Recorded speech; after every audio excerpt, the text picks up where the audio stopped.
Hey everyone, Assalamualaikum. কি অবস্থা সবার? Welcome back to my official YouTube channel and you watching another brand new video. সকালে 7টা বাজে মাত্র আর এত সকালে উঠে পড়ছি কারণটা হলো আজকে আমার ড্রাইভিং লাইসেন্সের পরীক্ষা আছে। আমি শুধু সাকিবরে বলছিলাম ভাইয়া সকালবেলা যাইতে হবে। ও তো আমার আগে ওইটা রেডি হয়ে একদম আমার ফোন দিতেছিল বারবার। অনেক উপকার হইলো আজকে আমার, না হইলে আমি উঠতে পারতাম না হয়তো। যাই হোক, তারপর দেখি আসলে আমার কপালে কি আছে, পাস করতে পারবো কি না দালাল ছাড়া, এটা নিয়ে খুব টেনশনে আছি। ট্রাই করব, দেখা যাক, আর ইনফরমেশন শেয়ার করব।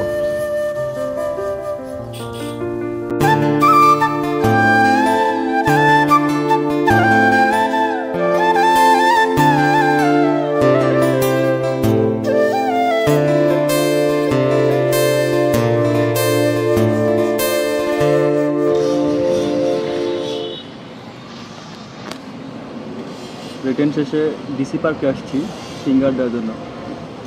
পরীক্ষা হওয়ার কথা ছিল 8:30, কিন্তু শুরু করতে করতে 10টা বাজায় দিছে।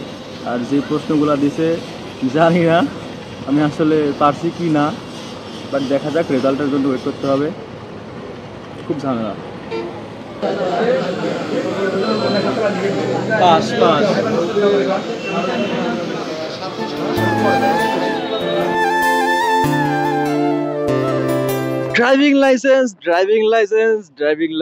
ড্রাইভিং লাইসেন্স সম্পর্কে মানুষের যে কি পরিমাণ কিউরিয়াসি আছে এটা আসলে বলার বাইরে। সবারই ড্রাইভিং লাইসেন্স সম্পর্কে, মানে বাইক রিলেটেড, বাইক পছন্দ করে ছেলে মানুষ, ভাই বাইক পছন্দ করবে, এটা তো স্বাভাবিক, তাই না? তো বাইক চালাতে হলে অবশ্যই ড্রাইভিং লাইসেন্সটা অনেক ইম্পর্টেন্ট। আর ড্রাইভিং লাইসেন্স সম্পর্কে অনেক কৌতূহল, অনেক রিচার্জ করার প্রয়োজন পড়ে। তো ড্রাইভিং লাইসেন্স করার ক্ষেত্রে যেই বিষয়গুলো আমরা ফেস করি, ভিডিওর এই পর্যায় থেকে আমার ভয়েস রেকর্ড হচ্ছিল না, কিন্তু যেই কথাগুলো আমি বলতেছিলাম সেই কথাগুলো অনেক ইম্পর্টেন্ট ছিল। কারণ আমার ড্রাইভিং লাইসেন্স পরীক্ষায় আমার সাথে কি হয়েছে সম্পূর্ণ অভিজ্ঞতা শেয়ার করতেছিলাম আমি। অনেকেই ড্রাইভিং লাইসেন্স করতে চায়, কিন্তু বিআরটিএতে যেই ঝামেলাগুলো হয় সেই ঝামেলা পোহাতে চায় না জন্য অনেকে ড্রাইভিং লাইসেন্স করার বিষয়টা অনেক ভয় পায়। কিন্তু ইদানিং সেনাবাহিনী যে কার্যকলাপ শুরু করেছে তাতে ড্রাইভিং লাইসেন্স না করে আর কোনো উপায় নাই। অনেকেই মনে করে বিআরটিএতে যেই ঝামেলা হয় এই ঝামেলা পোহানো হচ্ছে দালাল ধরে, দরবেশ ধরে ড্রাইভিং লাইসেন্স করানোটা বেশি লাভজনক মনে করে। কিন্তু সত্যিকার অর্থে যেই দিন আপনার ড্রাইভিং লাইসেন্সের পরীক্ষা সেই দিনটা আপনার পুরোটাই মাটি। সেই দিন আপনি আর কোনো কাজ কাম রাখতে পারবেন না, সেই দিনটা আপনার ড্রাইভিং লাইসেন্সের জন্যই রাখতে হবে।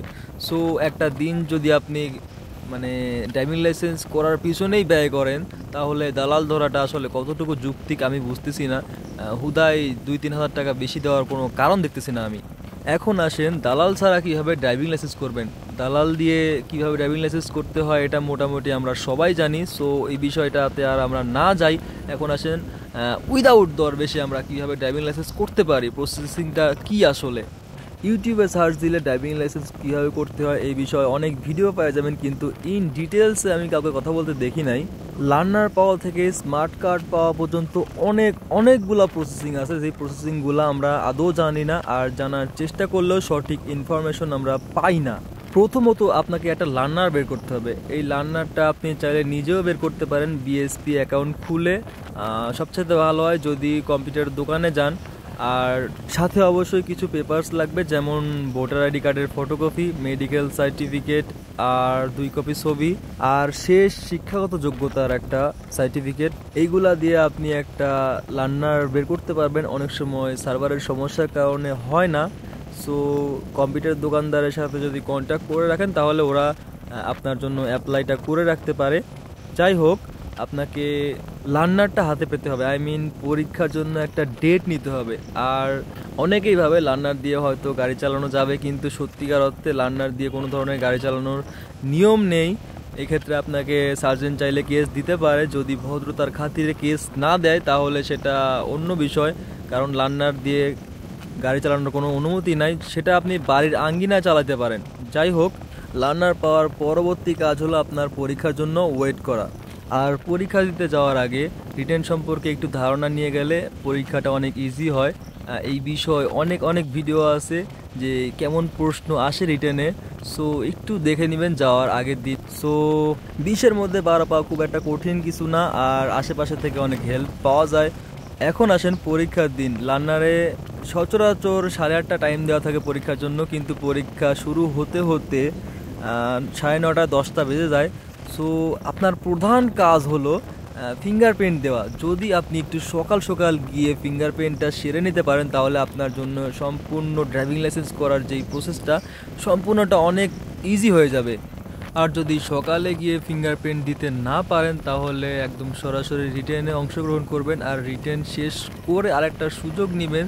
ফিঙ্গারপ্রিন্টটা যদি দিতে পারেন তাহলে খুব বাইচে গেলেন ভাই। আর ফিঙ্গারপ্রিন্ট যদি দিতে না পারেন তাহলে আপনাকে ভাইবার জন্য আবার প্রস্তুত হতে হবে। ভাইবা দেওয়ার পরে আবারও আপনি ফিঙ্গারপ্রিন্টের চেষ্টা করতে পারেন, কারণ ফিঙ্গারপ্রিন্টের নির্দিষ্ট কোনো সময় নাই, সারাটা দিনের মধ্যে ফিঙ্গারপ্রিন্ট দিলেই চলবে। সো ধাপ অনুযায়ী যদি বলতে চাই তাহলে প্রথমত আপনাকে রিটেন দিতে হবে, আর রিটেনে টিকলে আপনাকে ভাইভাতে ডাকবে। যদি দালাল ধরা হয় তাহলে অন্য বিষয় হতে পারে, আমি জানি না সঠিক।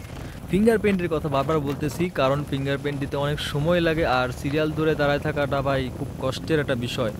আর মাঝে মাঝে দেখা যায় যে জিপি সিমে ওটিপি আসে না, তো সব মিলিয়ে খুব প্যারা খাইতে হয় ফিঙ্গারপ্রিন্ট দেওয়ার জন্য। আর একটা বিষয় কি, একটা ফিঙ্গারপ্রিন্টও যদি বাদ থাকে তাহলে কিন্তু পরীক্ষার কার্যক্রম ওরা অফিসটা বন্ধ করে যাইতে পারবে না। মোট কথা হলো ফিঙ্গারপ্রিন্ট শেষ না হওয়া পর্যন্ত তাদের কোনো ছুটি নাই। এখন আসেন ধাপ অনুযায়ী। রিটেন শেষে আপনাকে আবারও ভাইবার জন্য সিরিয়াল দিয়ে দাঁড়াইতে হবে। সো ভাইবাতে যায় ভয় পাওয়ার তেমন কিছু নাই, কারণ এখানে কিছু রোড সাইন ধরে। পরীক্ষা দিতে যাওয়ার আগে রোড সাইনগুলো একটু দেখে যান, তাইলে হবে। ভাইভাতে যদি পাস করেন তাহলে আপনার লার্নারটা রেখে দিবে, আর যদি ফেল করেন তাহলে এফ লেখে ছাইড়ে দেবে। ভাইভা শেষে আপনি আবারও কিন্তু ফিঙ্গারপ্রিন্টের একটা সুযোগ পাবেন, কারণ আবারও 3:30 বা 4টার দিক থেকে আপনার যেই জিগজ্যাগ আছে জিগজ্যাগটা শুরু হবে। সো এতটুকু সময়ের মধ্যে ফিঙ্গারপ্রিন্টটা দিতে পারলে বাইচা গেলেন। এখন আসেন জিগজ্যাগ সম্পর্কে। জিগজ্যাগ সম্পর্কে আমাদের মোটামুটি একটা ধারণা আছে।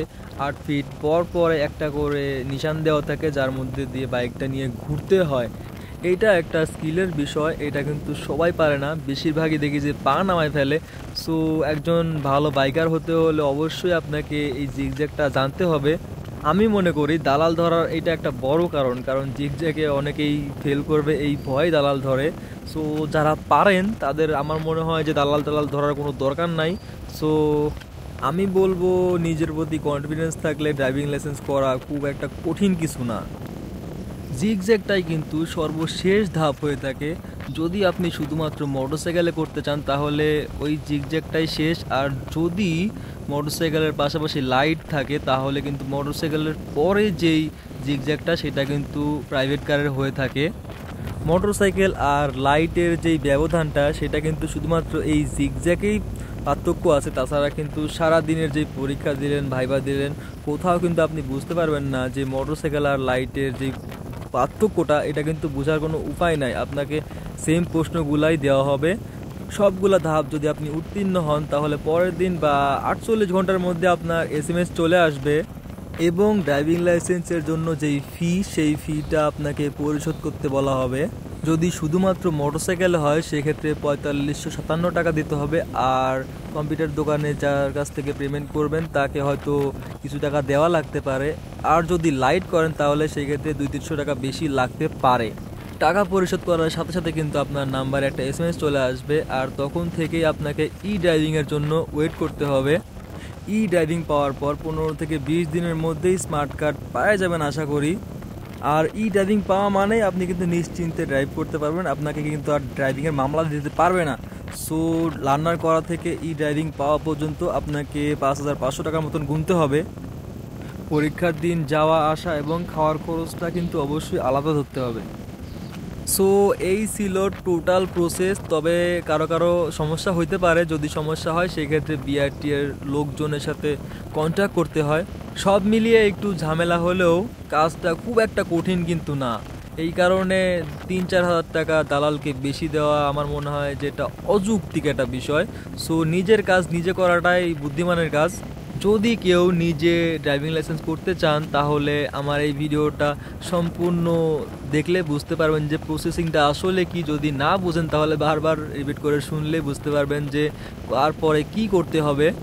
একটা কথা কি, আমরা আসলে নিজেরাই কিন্তু ঘুষ দেওয়ার একটা লাইন তৈরি করে দেই। আমরা যদি ঘুষ না দেই তাহলে কিন্তু ঘুষ দেওয়ার যে সিস্টেমটা, এই সিস্টেমটা আমার মনে হয় না বেশি দিন চালু থাকবে।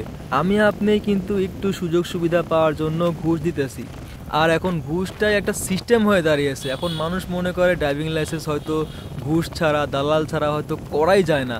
যাই হোক, আমি কিন্তু প্রমাণ যে ড্রাইভিং লাইসেন্স করতে গেলে দালাল ধরতে হবে বাধ্যতামূলক, এরকম কিছু না। দালাল ছাড়াও, ঘুষ ছাড়াও যে ড্রাইভিং লাইসেন্স করা যায়, এই প্রসেসিংটা আমি আপনাদের বললাম এবং নিজেও করলাম। যাই হোক, আর একটা বিষয়, ড্রাইভিং লাইসেন্সের যেদিন পরীক্ষা আছে সেদিন কিন্তু আপনাকে একটা টাকাও কোথাও খরচ করতে হবে না, কাউকে দিতেও হবে না। যদি আপনার motorcycle plus light driving licence করতে যান, সেই ক্ষেত্রে কিন্তু জিগজ্যাগের ক্ষেত্রে যে পিক আপটা আপনাকে চালাতে দেওয়া হবে সেটার জন্য ভাড়া নেওয়া হয় 200 টাকা। যাই হোক, টোটাল সিস্টেমটা, টোটাল প্রসেসটা আমি এই ভিডিওতে বললাম। আশা করি কারো না কারো উপকারে লাগবে। যদি এই ভিডিওটা থেকে কারো কোনো হেল্প হয়ে থাকে তাহলে কমেন্ট করে জানাতে পারেন, আর ভিডিওতে কোনো কিছু ভালো লাগলে একটা লাইক তো দিতেই পারেন। যাই হোক, আজকের ভিডিওটা এই পর্যন্তই। সবার সুস্বাস্থ্য কামনা করছি। Thanks for watching my video. দেখা হবে নেক্সট ভিডিওতে। আল্লাহ হাফেজ। কুল ব্রো।